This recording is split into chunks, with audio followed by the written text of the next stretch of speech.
ja nyt me sanotaan meidän arvosanat. Elikkäs, laitatte sen pauselle. No, elikkäs näillä mustille arvosana mulla on varmaan 3,5/5. Mulla varmaan ehkä 4/5. Joo, ja sitten näille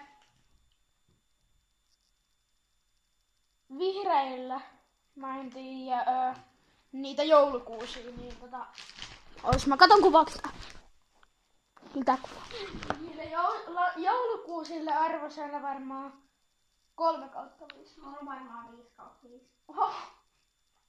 Oho. Ja sitten niille tähdille. Ne oli kyllä ihan superhyviä, 4/5. Mä laitan 4,5. Okay. Ja sitten sydämet. No, mä laitan 3,5 mulle. Mä laitan 3. Okay. 3/5. Ja sit sipsit ilman dippiä. Ne oli 4/5. Sipsit dipinkaan 5/5. Joo, mulla ilman dippiä ehkä 3/5. Okay. Ja sitten dipinkaan 5/5. Ja sitten ne raffelit. Ne mulla varmaan ilman dippiä ehkä 4,5 ja dipinkaan ehkä 4. Mulla raffelit oli varmaan joku 3,5 ilman dippiä ja dipinkaan varmaan 4,5. Joo, ja sit mitä vielä oli? Oliko mitään? Keksit dipin kanssa 1,5/5. Mulla varmaan oli 1/5. Joo, ei, mulla oli 0/5. Oho.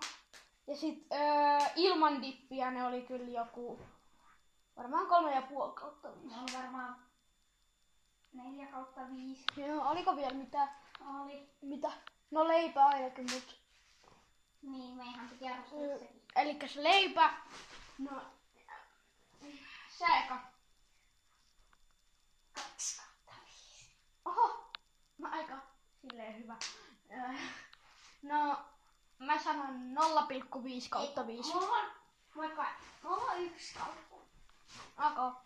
Mut joo, me nähdään seuraavassa videossa. Ja me ollaan tehty jo 3 videota. Niin ollaankin tänään tehty jo 3 videota. Koska tää feilas ja aloitti ne alusta. No joo, me nähdään seuraavassa videossa. Siihen asti se olisi moro!